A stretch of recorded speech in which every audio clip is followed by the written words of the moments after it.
ठाकुर जी निकले आज खेलवे के काज। और कैसे जा रहे हैं? सुंदर चंदन की बिंदी अपने पूरे अंग पे लगा रखी है, कटिकाचनी पहन करके हाथ में गेंद आदि रस्सी आदि लेकर के ठाकुर जी पहुंच गए नन्हे से कन्हैया। जैसे ही यमुना जी के तट पे पहुंचे तो यमुना के तट पे तो सोई देख ली उनने, नीलो नीलो सा कुछ चमक रहा है। सोई ऊपर से झांक करके देखने लगे कौन है। और जैसे ही वृषभानु नंदिनी ने अपने सुंदर सुकुमार नेत्रन से श्याम जी को निहारो है। आहा, शूर श्याम देखत ही रीझे, देखते ही रीझ गया। री नेक्सी सी छुरी कौन की है? नेक्सी सी लाली, खुद भी नेक्से सही है।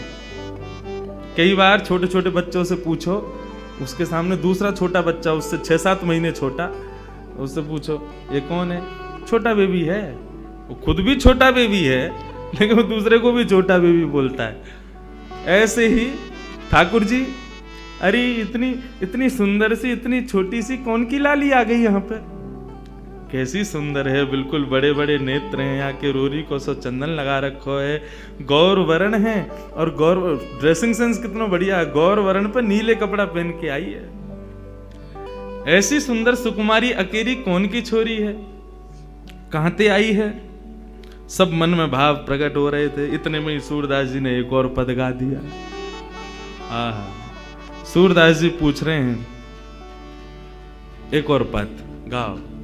बूझत श्याम कौन तू गोरी, बूझत श्याम कौन तू गोरी, बूझत श्याम कौन तू गोरी, बूझत श्याम कौन तू गोरी, बूझत श्याम कौन तू गोरी, बूझत श्याम कौन तू गोरी। हम भागवत कथा के अभ्यासी वक्ता है ना, वहां इतने पद गा नहीं सकते।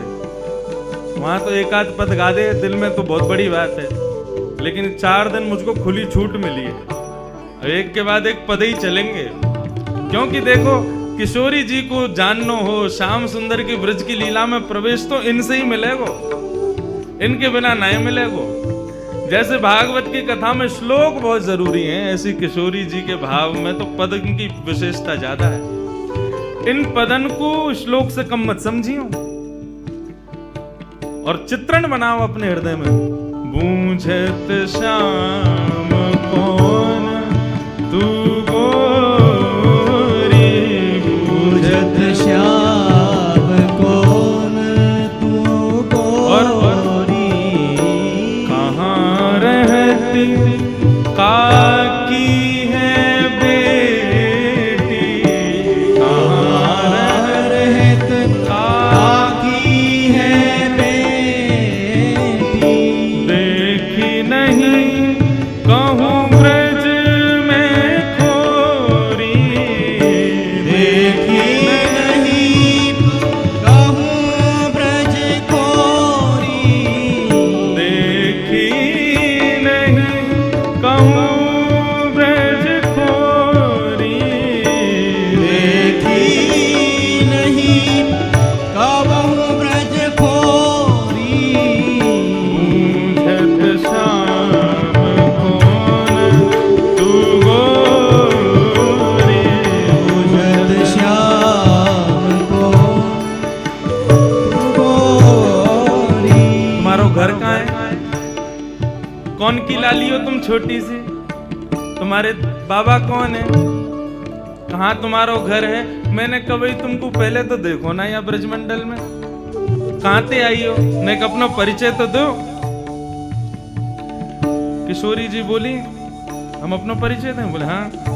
बोले देखो, ब्रज में आवे को हमारा कोई काम ना है, हम तो यहाँ कभी आवे ना है, हम तो अपनी वृषभानु जी को हमारो घर है, वही में बहुत जगह वहीं खेलने, हम तो कभी आमे ना है और हमें तो डर और लगे यहाँ आवे में।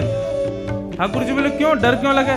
बोले हमने सुनो एक चोर यहाँ रहे, उस सवन के चित्तन ने चुरा ले वे, माखन ने चुरा ले वे, जन कहा चुरा तो हो गए। या हमारे बरसाने में तो साफ कह रखी है कि भाई कोई भी मां मत जाइयो वृंदावन की ओर। क्यों? मां चोरे चोरी कर ले। किशोरी जी कह रही हैं, काहे को हम ब्रज तन आवत, काहे को हम ब्रज तन आवत, खेलत रही अपनी पोरी, खेलत रहत अपनी पोरी, खेलत रहत अपनी पोरी, खेलत रहत अपनी पोरी। हमें डर लगे ब्रज में आने में। क्यों डर लगे? सुनत रहत श्रवणन नंद ढोटा, सुनत रहत श्रवणन नंद ढोटा, सुनत रहत श्रवणन नंद ढोटा, सुनत रहत श्रवणन नंद ढोटा, करत रहत माखन की चोरी, करत फिरत माखन की चोरी, करत रहत माखन की चोरी, करत फिरत माखन की चोरी। हमने सुनो एक चोर रहे यहाँ पे, वहां के डर के मारे कोई ना आवे। हमारे बाबा नु मना करिए, हमारी मैया नु मना करिए, मां मत जाइयो, एक चोर रहे। और मुझे तो लगो तुम ही वो चोर हो। जाए साहब के तुम्हारे नैन मटक रहे हैं ना, जाए साहब की तुम्हारी बातें तो यूं लग रहा है कि वो नंद को ढोंटा तुम ही तो ना हो कहीं। ठाकुर जी बोले ना ना, ये सब कहा तुमसे कोई ने गलत कह दी है।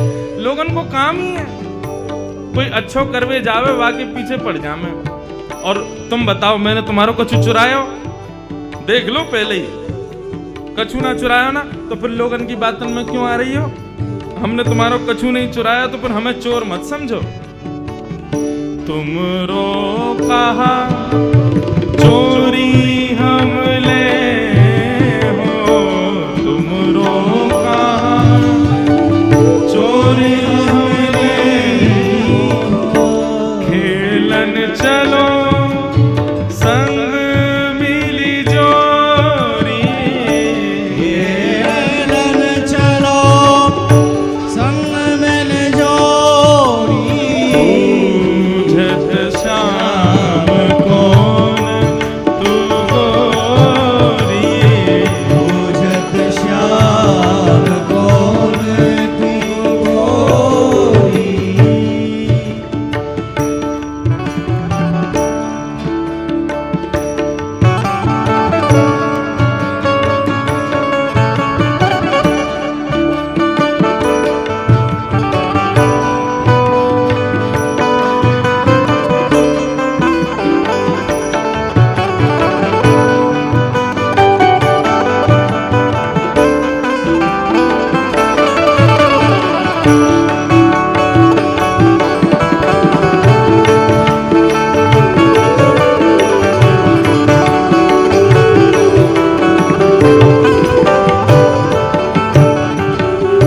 सूरदास प्रभु रसिक शिरोमणि, सूरदास प्रभु रसिक शिरोमणि, सूरदास प्रभु रसिक शिरोमणि, सूरदास प्रभु रसिक शिरोमणि, सूरदास प्रभु रसिक शिरोमणि,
आई हो, तुम्हारे बाबा कौन हैं, तुम्हारा नाम कहाँ है, मैंने कभी ब्रज में तो देखो ना। किशोरी जी बोली, हम ब्रज में आके करेंगे भी कहा, हमारे बाबा ने इतना बड़ा भवन बना रखो, हम तो वहीं खेलें। वो तो आज हम खेलते खेलते आ गए और ब्रज में आवे में तो हमें डर लगे, यहाँ तो एक चोर रहे, हमारी मैया बाबा बता में उस सबन की चोरी कर ले, हमारे हम डर के मारे आमे ही ना है। ठाकुर जी बोले, मैंने कहा चुरा लियो तुम्हारो। किशोरी जी बोली, मुंह को लगे तुम ही वो चोर हो। ठाकुर जी बोले, तो मैंने कछु चुराया तुम्हारो, न चुराया तो कछु ना है, तो फिर आप ऐसा क्यों सोच रही हो कि मैं चोर हूं। और बल्कि एक बात कहूं, मेरी और तुम्हारी जोड़ी तो जच और रही है, देखो तुम गोरी गोरी, मैं सांवरो सो, बढ़िया लगेंगे संग में रहेंगे, तो चलो खेल में चलो हमारे संग। सूरदास प्रभु रसिक शिरोमणि, ऐसे रसिकन के शिरोमणि हैं ठाकुर जी। बाग पटुता तो इतनी बढ़िया उनके पास में, ऐसे मना लें, बातनी मुरई राधिका भोरी, भोरी सी राधिका रानी को उनने अपनी बातन में फंसाए लियो, और पहले ही मिलन में किशोरी जी को हाथ पकड़ करके अपने संग खिलावे ले गए ठाकुर जी। प्रथम मिलन को यह भाव श्री सूरदास जी वर्णन कर रहे। बंधुओं, श्रीमद् भागवत का एक भाव सुनो। वैसे तो यहां पे सब श्री राधा दास ही बैठे हैं, लेकिन जिनको कृष्ण विरह व्याप्त है उनके लिए श्रीमद् भागवत में एक सूत्र बताया कि तुम्हारी भक्ति कभी इतनी प्रबल हो जाए, इतनी श्रेष्ठ हो जाए कि तुमको कृष्ण विरह होने लग जाए, ठाकुर जी के विरह में नेत्रों से आंसू ना रुके, ऐसी स्थिति यदि तुम्हारी हो जाए तो उस समय तुमको क्या करना चाहिए। ठाकुर जी तो बड़े नटखटे, सामने प्रकट होंगे ना।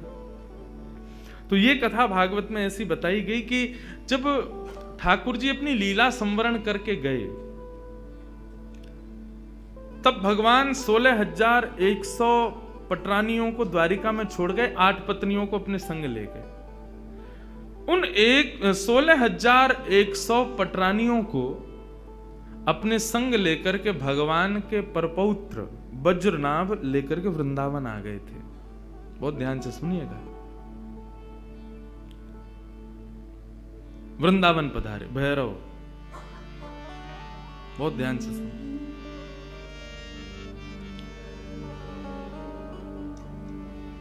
आज ये थोड़ा सा मिजाज बनाने के लिए बीच बीच में चलता रहेगा, कभी भैरव, कभी भीम पलासी, कभी ये, कभी वो। किशोरी जी संगीत की अधिष्ठात्री, कल रात की चर्चा में यही आया। अच्छा, एक भाव बताऊं, ठाकुर जी का और किशोरी जी का दोनों का परस्पर प्रेम जब कहें या सुने, उस समय राग पीलू यदि सुना जाए, ठाकुर जी के परस्पर प्रेम का भाव प्रकट होता है पीलू राग में। कल के विषय में उसको रखेंगे, आप देखिएगा। ठाकुर जी का जब परस्पर प्रेम किशोरी जी के संग होता है, उस समय मानो ऐसा लगता है कि वेणु राव कोई और नहीं, श्याम सुंदरी कर रहे हैं। अन्यत्र कोई भी वाद्य बज रहा है तो ऐसा लगेगा मानो साक्षात किशोरी जी बजा रही हैं। ये मेरा अनुभव है व्यासपीठ का। जब श्यामा श्याम के परस्पर प्रेम का वैसे तो भाव मैं कहता नहीं, क्योंकि अनधिकारी लोग हैं, सबके मध्य क्या कहना, लेकिन कभी यदि भाव आता है और प्रकट होने लग जाता है तो उस समय यदि पीलू भाव हो तो सच में ऐसा नहीं लगता वंशी वाले भैया बजा रहे हैं, ऐसा लग रहा है श्याम सुंदर बजा रहे हैं। वैन जो बजता है तो ऐसा लगता है कि मानो स्वयं से किशोरी जी बजा रही हैं। उन्हीं के दोनों भाव से ये सब संगीत प्रकट हो रहा है। तो ये संगीत तो माध्यम है, इसी से ही दोनों का परस्पर प्रेम प्रकट हो। बहुत ध्यान से सुनना। तो वज्रनाभ जब भगवान की 16,100 पटरानियों को लेकर के वृंदावन आए, कृष्ण पटरानियां विरह में रहती हैं श्याम सुंदर के, इतना स्मरण करती हैं कि उनको दिन रात केवल ठाकुर जी का ही स्मरण होता है। कहां है श्याम सुंदर, कैसे हैं श्याम सुंदर। एक दिन वृंदावन में विचरण करती हुई समस्त कृष्ण पटरानियां यमुना पुलिन पर पहुंची और बहती हुई कलकल निनाद करती हुई उस यमुना का जब दर्शन करती हैं, तब यमुना जी से कहती हैं, हे यमुना, हम कृष्ण पटरानियां हैं, हमको इतना विरह व्याप्त है, हमको इतना कष्ट हो रहा है, तुम भी कृष्ण पटरानी हो, तो तुम इतना कलकल करके और इतने आनंद में प्रवाह कैसे कर रही हो? तुमको शोक क्यों नहीं हो रहा? तुमको कष्ट क्यों नहीं हो रहा? क्या तुमको कृष्ण स्मृति नहीं होती? कृष्ण विरह तुमको नहीं होता? तब यमुना जी प्रकट हो गई और यमुना जी प्रकट होकर के उन समस्त कृष्ण पटरानियों से कहती हैं, क्या बात है, क्या कहना चाहती हो? बोले, हम बस ये कहना चाहती हैं, ये जो कृष्ण विरह है, ये प्रत्येक दिन हमें होकर के मानो ऐसा लगता है हमारे प्राण निकल जाएं, लेकिन प्राण निकल भी नहीं पाते हैं। हमारी स्थिति अवर्णनीय है, हम उसका वर्णन नहीं कर सकते। तुमको प्रसन्नता में बहते देख हमारे मन में ये प्रश्न उठ रहा है कि तुमको कृष्ण विरह क्यों नहीं है, तुम बताओ ना। तब यमुना जी कहती हैं, मुझे भी हुआ था कृष्ण विरह तुम्हारी तरह, संपूर्ण यमुना सूख गई थी वृंदावन में, लेकिन मुझे इस पृथ्वी पर लाने के लिए कृष्ण ठाकुर जी से प्रार्थना की थी किशोरी जी ने। यत्र वृंदावनम नास्ति यत्र नो यमुना निधि, यत्र गोवर्धनम नास्ति तत्र नो रमते मनः। ठाकुर जी ने जब किशोरी जी से कहा कि ब्रजमंडल में चलना है, लीला करनी है, किशोरी जी बोली, जहां वृंदावन नहीं, यमुना नहीं, गोवर्धन, वहां मैं नहीं जा सकती। यदि आप चाहते हैं कि मैं ब्रज में चलूं तो इनको पहले लेकर के चलो। तो गोलोक धाम से ही तीनों का प्रादुर्भाव ब्रज में करवाया। जब कृष्ण अपनी लीला पूरी करके जाने लगे, उस समय मैं सूख चुकी थी उनके विरह में। तब किशोरी जी ने आकर के मुझे प्रेम प्रदान किया और किशोरी जी के भाव में, किशोरी जी के दर्शन में, किशोरी जी के रूप में सदा कृष्ण रूप दिखता ही है। वो छुपा हुआ रहता है, वो दिखाई नहीं देता, लेकिन यदि कोई निरंतर किशोरी जी का दर्शन करे तो ऐसा ही लगेगा कि मानो श्याम सुंदर सामने बैठे हों, और श्याम सुंदर का निरंतर दर्शन करे तो ऐसा लगेगा मानो किशोरी जी बैठी हूं। यदि किसी ने ऐसा दर्शन नहीं किया कि श्याम सुंदर में किशोरी जी दिखें और किशोरी जी में श्याम सुंदर दिखें, तो मानो उसने भी दर्शन ही नहीं किया है। यदि वो श्याम सुंदर को केवल श्याम सुंदर समझ करके चला जाता है तो उसके नेत्रों का ये सबसे बड़ा विफलता है कि उसने किशोरी जी नहीं देख पाया वो ठाकुर जी के रूप में। भागवत में श्री यमुना जी कहती है, भागवत में 2 महात्म्य, दूसरे महात्म्य में श्री यमुना जी कहती हैं, यदि तुम्हें कृष्ण विरह से बचना है तो आत्मा रामस्य कृष्णस्य ध्रुवमात्मास्ति राधिका तस्य दास प्रभावेण विरहोस्मान् न संस्पृशे। आत्मा रामस्य कृष्णस्य, हमारी आत्मा कौन है? हमारी आत्मा कृष्ण है। और कृष्ण की कौन है? ध्रुवमात्मास्ति राधिका, कृष्ण की आत्मा है राधिका। हमारा शरीर में 10 नौकर दिए ठाकुर जी ने हमको, आंख, नाक, जीभ, कान, हाथ, पैर, गुप्त इंद्रियां आदि, ये 10 नौकर हैं। परंतु आप कभी चिंतन करो, ये 10 के 10 नौकर सेवा किसकी करते हैं? आत्मा की। आत्मा को जो चाहिए 10 के 10 उसके सामने प्रस्तुत करते हैं। आंख कहते हैं ऐसा दृश्य दिखाओ, तुरंत हम भाग दौड़ करते हैं, पैसे कमाते हैं, फ्लाइट पकड़ते हैं उस दृश्य को दिखाने के लिए। उससे होता क्या? बहुत अच्छा लग रहा है। किसको लग रहा है? आत्मा को लग रहा है। मुझे तो रसगुल्ला खाना है। क्यों खाना है? किसको अच्छा लगेगा? जीभ को। जीभ पर कितनी देर रसगुल्ला टिकता है? ज्यादा से ज्यादा 1 मिनट। उसके बाद वो सुख किसके पास जाता है? आत्मा के पास।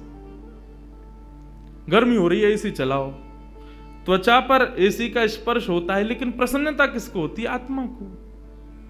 हमारी प्रत्येक इंद्रिय का कर्म प्रसन्न करता है आत्मा को। और वो आत्मा किसकी प्राप्ति करती है? कृष्ण की। तो सोचो वो कृष्ण की आत्मा कौन है? उन कृष्ण की आत्मा राधा है। हमारी आत्मा कृष्ण, कृष्ण की आत्मा राधा। मतलब जिस प्रकार हमारा शरीर पूरे दिन सेवा में लगा रहता है हमारी आत्मा की प्रसन्नता में, ऐसे ही कन्हैया लगे रहते हैं किशोरी जी की प्रसन्नता में, पूरे दिन उनकी सेवा में। तो बोले तस्य दास प्रभावेण, गलती कर रही हो, श्याम सुंदर के चरण छोड़ो, बहुत एविला आदमी है, पूरे दिन एक पता नहीं ना जाने किस गुमान में रहता है। यमुना जी कह रही हैं, बोले उनका दासत्व छोड़ो, तो बोले वो जिसके दासत्व में रहते हैं उन किशोरी जी की शरण में जाओ। तस्य दास प्रभावेण विरहोस्मान न संस्पृशेत, तुम जैसे किशोरी जी की शरण में जाओगे तुमको विरह नहीं होगा। क्यों? श्याम जिनके चरण। कभी भी तुम्हारी इच्छा हो श्याम सुंदर का दर्शन करना है, किशोरी जी से ने प्रार्थना कर दियो, लाडली जी ने कन्हैया को दर्शन करना। बोले कृष्ण का शब्द उच्चारण करती है राधा रानी, इतने में तो कन्हैया सामने होते हैं, इसलिए उनके दास बन जाओ, तुमको विरह कभी नहीं होगा। विरहोस्मान न संस्पृशेत। हमारे ब्रज के भक्त हुए कृष्णदास, नित्य ठाकुर जी को माला पहनाते थे अपने हाथ से। महाभारत में अनुशासन पर्व में भीष्म पितामह कहते हैं कि यदि कोई व्यक्ति 12 वर्ष तक बिना नागा किए एक नियम का पालन करे तो 12 वर्ष के उस नियम का प्रभाव ये होगा, जिस देव को चाहेगा, जिस ब्रह्म को चाहेगा, जिस रूप को चाहेगा अपने सामने प्रकट कर सकता है। आज भी ये संभव है, लेकिन याद रहे एक दिन भी वो नियम टूटना नहीं चाहिए। ये भाव उन महात्मा ने सुना, कृष्णदास जी ने। मुझे बहुत प्रिय है कृष्णदास जी का भाव। उन्होंने एक ही सेवा अपना ली। जब कथा में सुनकर के गए कि 12 वर्ष तक कोई नियम अपना लिया जाए और 12 वर्ष तक उसको बेनागा पूर्ण किया जाए, तो 12 वर्ष के बाद जिस देव को चाहोगे, जैसे चाहोगे वैसे उसका दर्शन हो सकता है। तो नित्य माला बनाते थे अपनी कुटिया में, और नित्य माला बना करके नंद गांव में, नंद भवन में ऊपर जाकर के कन्हैया को अपने हाथ से पहनाते थे। और उनका भाव केवल इतना था, कन्हैया मैं ये नियम इसलिए अपना रहा हूं कि मैं चाहता हूं जिस दिन 12 वर्ष पूरे हों, 13वें वर्ष का पहला दिन प्रारंभ हो, उस दिन मैं ना आऊं, मेरा कन्हैया मेरे कुटिया पे आए, मैं वही माला पहनाऊंगा। मेरा बस यही नियम है। नित्य ठाकुर जी को माला पहनाते, और माला पहनाने के बाद में कन्हैया के कान में बोलते, लाला 2 साल हो गए, केवल 10 साल रह गए। माला पहनाते, कन्हैया केवल 5 वर्ष रह गए, कन्हैया अब केवल 1 ही वर्ष रह गए, कन्हैया अब तो 6 ही महीना रह गए, कन्हैया अब तो 15 दिन रह गए, अब तो नाचते हुए जाते हैं माला लेकर के, कन्हैया अब तो 1 ही हफ्ता रह गो। रोज माला पहना में, गर्मी पड़े, सर्दी हो, वर्षा हो, खांसी हो, जुकाम हो, बुखार हो, नहीं छोड़ते थे अपना नियम। आज विश्राम दिवस, 12वां वर्ष का अंतिम दिन, ठाकुर जी के सन्मुख गए, माला गले में धराई, लाला सेवा पूर्ण भई अब मोरी, अब मेरी सेवा पूर्ण, प्रतीक्षा करूंगो, कल 13वें वर्ष को पहला दिन है, तू आइयो, तेरे काजे देख 56 भोग बनाऊंगो, तेरे काजे बढ़िया जो है माला बना के रखूंगो, एक सेज सजा के रखूंगो, ने एक देर पौड़ जाइयो मेरे पास, ने एक मोसो बतिया लियो, और लाला तू को जितनो समय मिले तू उतनी देर को आइयो, लेकिन आ जाइयो। और प्रणाम करके उल्टे पांव जा रहे हैं। बोले कि इसका मतलब क्या है? बोले अब कल मैं आऊंगा नहीं, और लाला तू नहीं आयो ना तो जीवन में भूल जाइयो कि मैं कभी आऊंगा। नंद गांव में और नंद भवन में ये मेरा अंतिम प्रवेश है। और प्रणाम करके दिल्ली को चले गए। 56 भोग सजाए, दुनिया भर की सामग्री बनाई, सुंदर सुंदर माला तैयार करी, एक कन्हैया की, बाकी के सबरे ग्वाल बालन की। बोले बछड़ा बछिया आमेंगे संग में, उनको माला पहनाऊंगा, उनके का जो भंडारो है उनके का भी 56 भोग सजाऊंगा। सबके लिए सब तैयार किया। 13वें वर्ष का जब पहला दिन प्रारंभ हुआ, सुबह से ही राह तक रहे, कन्हैया आ रहे होगो, श्याम सुंदर आ रहे होगो, नंद नंदन आ रहे होगो। अभी श्रृंगार को समय भयो है, धूप की छांव से पता कर लेते हैं कि अभी कौन सा समय चल रहा है। अभी श्रृंगार को समय भयो होगो, अरे लाला व्यस्त होगो, श्रृंगार करके और फिर वाके बाद प्रसाद पाके फिर आवेगो। अभी भी नहीं आए हो, कोई बात ना, राजभोग पाके आवेगो, गैया चराते हुए चुपके ते आ जाएगो मेरे पास। अपने मन को सांत्वना दे रहे हैं। दोपहर का समय हुआ, सूर्य बिल्कुल ऊपर, राजभोग का समय चल रहा है। कन्हैया आ रहे होगो, बार बार जामे गुलाब जल लेकर के और छींटे मार करके आ जामे। थोड़ी देर में धूप के ताप से गुलाब जल से वो पृथ्वी फिर से सूख जाती। ठाकुर जी नहीं आए। गैया चरा के दूर चलोगे होगो, शाम को आवेगो, लौटते समय आ जाएगो, 4 बजे आ जाएगो। सूर्य अस्ताचल को जा रहा है और प्रतीक्षा कर रहे हैं। कन्हैया आ रहे होगो, गुलाब जल को छींटा करें, बार बार माला पे जल छिड़क दें, कहीं कोई मक्खी बैठ नहीं जावे 56 भोग पे, वाको विचार करें और फिर देखने लगे कन्हैया आ रहे होगो। नहीं आए श्याम सुंदर। कोई बात ना, शाम को ओलाई करवा करके और फिर रात्रि को प्रसाद पाके कन्हैया फिर आवेगो। तब भी नहीं आए। शयन का समय हो गया, बाबा एक टक बस बैठे हैं, कन्हैया आ रहे होगा। है सके नंदरानी यशोदा नंद बाबा को शयन करवा के आवेगो। रात्रि हो गई, नहीं आए ठाकुर जी। कृष्णदास जी मुस्कुराने लगे। 12 साल से एक टक बिना नागा किए अपने नियम में लगा हूं। आज तक कुछ नहीं मांगा कन्हैया से, केवल ये मांगा कि मेरी कुटिया पे आ जाइयो, मेरे हाथन से माला पहने, वामू श्रम हेरोया को। तुरंत अपने 56 भोग को पूरा एक पोटला बनायो, माला उठाई, सब सामान वहां से तुरंत धर लियो और कुटिया में तालो लगा करके बाबा निकल गए नंदगांव से। बोले जीवन में नहीं आऊंगा, मेरे जीवन को सबसे बड़ा अपराध है गयो, मैंने 12 साल या कन्हैया को दे दिए या श्याम सुंदर को दे दिए। अरे काय बात को श्याम सुंदर, काय बात को कन्हैया, काय बात को दयालु, एक भक्त की एक मनोकामना ना पूरी कर सके। ना रहनो अब यहां पे। जैसी जाने लगे तो मार्ग में गायों का झुंड जा रहा था। जैसे उस झुंड में प्रवेश करने लगे, सोचते हुए जा रहे हैं, कुछ विचार नहीं हो रहा है। जैसे भीतर प्रवेश करने लगे, इतने में ही एक ग्वारिया आया और ग्वारिया ने आकर के हाथ पकड़ो, बाबा बाबा बाबा गैया चढ़ जाएंगी ऊपर। पीछे मुड़ करके देखो तो नन्नो सो एक बालक, ऊंची धोती पहनी, सिर पर स्वाफा पहनो भयो है और एक लठिया को अपने कंधा पे लगा करके वापस दोनों हाथन को टांग करके और बाबा के पास आयो है। बाबा गैया चढ़ जाएंगी, अभी मत जाओ, गैयान को जान दो पहले। बाबा बोले कौन की गैया है ये? बोले नंद बाबा की गैया हैं। कितनी गैया और हैं? बोले अभी बाबा बहुत हैं। कितना समय लगेगा? बोले बाबा अभी समय लगेगा, इन्हें सबन ने जान दो, फिर तुम चले जाइयो, तब तक यहां बैठ जाओ, आ जाओ, नेक मोते बतिया लो। बाबा बैठ गए, पूछने लगे कहां से हो, क्या हो, कैसे, कहा, सब बात चलने लगी। बोले वो सब बाद में बताऊंगा बाबा, ये बताओ यहाँ में तो देसी घी की सुगंध आ रही है, या मैं कहा धरो भीतर? बोले अब कहा बताऊं तो को, ये छलिया माखन चोर ऊपर बैठो का कपटी एक नंबर को, या के काजे 56 भोग बनायो, आयो नहीं, जा रहा हूं छोड़ छाड़ के। बाबा तो फिर या को का करोगे? बोले आप का करूंगा, नेक दूर जाके मैं खा लूंगा। बोले नेक दूर जाके का खाओ, यहीं खा लो, नेक नेक मुंह को दे दियो।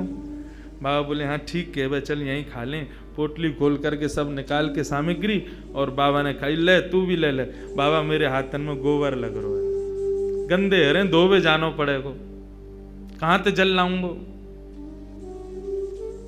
तो कैसे होगी? बोले आप खवाए दो ना अपने हाथ से। बाबा बोले अच्छा, ऐसे ही तेरो स्वामी, ऐसी सबरे गांव के बहु सेवा करवावे, तुम सेवा करवा लो। जान भी प्रेम ते ना दे रहे मुंह को, अब वो अपनी सेवा करवावेगो। पूरा गांव ही 100 है।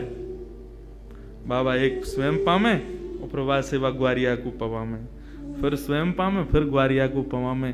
पवाते पवाते पवाते बाबा ने जैसी ग्वारिया को देखो नेत्र लाल पड़ गए, नेत्रों से अश्रुधार बह रही है। बोले अब रो काई को रोए? बोले मैं यहाँ हमारे रो रहा हूं बाबा, तुमने आज माला ना धराई मुंह को। बाबा ने कही कौन है हो तुम? इतने में ठाकुर जी खड़े भये, श्याम स्वरूप प्रकट भयो, मोर मुकुट प्रकट भयो, लकुटी प्रकट भई, वंशी प्रकट भई। ठाकुर जी को सर्वांगीण स्वरूप प्रकट है गयो और प्रकट है करके बाबा को दर्शन देने लगे। बाबा मैं आ गए हो, प्रसाद पा लियो, ले माला पहना मुंह को। आज मेरो पूरे दिन मन नहीं लगो, क्योंकि 12 साल से रोज तेरे हाथन की बनी माला नित्य मेरे अंग को स्पर्श करती। मुंह को ऐसा ना लगता कि माला स्पर्श कर रही है, मुंह को लगती कि मेरो कृष्णदास मुंह से लिपटो भयो है। आज पूरे दिन व्याकुल रहो बाबा में, मुंह को जल्दी अपनी माला पहना, और तू माला पहना के आज मेरो आलिंगन कर ले। कृष्णदास क्रोध में देख रहे हैं, नहीं पहनाऊंगा, आज नहीं पहनाऊंगा, आज ये माला किसी और के गले में जाएगी। ठाकुर जी बोले कौन के गले में? बोले मैं यह विचार कर रहा हूं कि मैंने बरसानो जावे को मन बनायो तो कन्हैया प्रकट है गयो। यदि ये माला जाकर के किशोरी जी को ही धरा दूंगो और वहीं जाकर के उनके चरणन में ही रहूंगो, जहां जावे की इच्छा मात्र से कन्हैया प्रकट है गयो। यदि वहीं निवास करूंगो तो कन्हैया तो रोज आवेगो। ठाकुर जी हाथ पकड़े, पांव पकड़े। कृष्णदास बोले अब ना रुकूंगा, अब तो किशोरी जी के चरणन में ही जाके रुकूंगा। सीधे दौड़े, पीछे पीछे ठाकुर जी दौड़ रहे। अरे बाबा रुक जा, अरे नेक रुक जा, मेरी सुन तो ले। बोले जो कहनी है मां अदालत में आके पेशी करियो, अब तो मैं वहीं रहूंगा। दौड़ करके गए और जाकर के सबसे पहले अपना नाम बदलो, अब ते मैं राधा दास।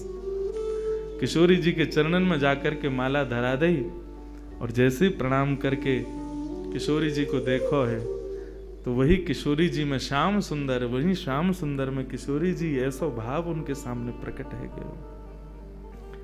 कहने को अभिप्राय भागवत भी इस बात को स्वीकार करे कि तस्य भाव प्रभावेण विरहोस्मान न संस्पृशेत। यदि किशोरी जी की शरण ले ही जाए तो ये श्याम सुंदर कभी कोई को विरह ना दे सके।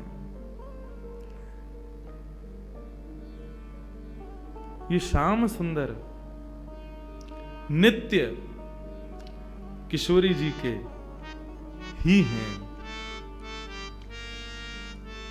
उन्हीं के ही हैं।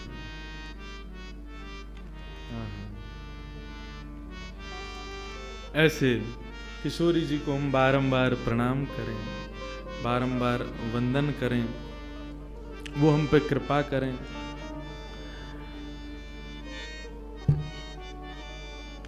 तो हम लोग सुन रहे कि किशोरी जी और ठाकुर जी को प्रथम मिलन भयो, और प्रथम मिलन के बाद थोड़ी देर क्रीड़ा करी। क्रीड़ा करने के बाद श्याम सुंदर बोले हे लाडली जू, आप कभी हमारे निवास पर पधारो। किशोरी जी बोली हाँ एक दिन जरूर आऊंगी, काउदना अवकाश भयो। तो अब दोनों जा रही हैं वहां से। श्याम सुंदर अपने घर को जा रहे हैं और किशोरी जी अपने घर को जा रही हैं, लेकिन एक दूसरे के रूप माधुरी पर ऐसे मोहित भये हैं कि जा तो रहे हैं कुंजन में, लेकिन एक दूसरे को देखते देखते देखते देखते आगे एक कुंज ऐसी आवे, दोनों फिर से मिल जामे। अरे हम तो फिर से यहीं आ गए, आप सुनो, आप वहां से जाओ, पल्लंगते में यहाँ से जाऊंगो। दोनों एक दूसरे रास्ता भटक करके जामे, लेकिन आगे आकर के फिर मिल जामे। किशोरी जी बोली अब एक काम करो, मैं यहीं खड़ी हूं, पहले तुम जाओ। किशोरी जी ठाकुर जी के नाम मैं खड़ा हूं, पहले तुम जाओ यहाँ से, फिर जाएंगे। ऐसे करते करते पूरा दिन व्यतीत है गयो, ना किशोरी जी जामे ना श्याम सुंदर जामे। दोनों को मन रहे कि हम दोनों संग ही निवास करें, संग ही विराजें, संग में ही आनंद करें, ऐसा भाव।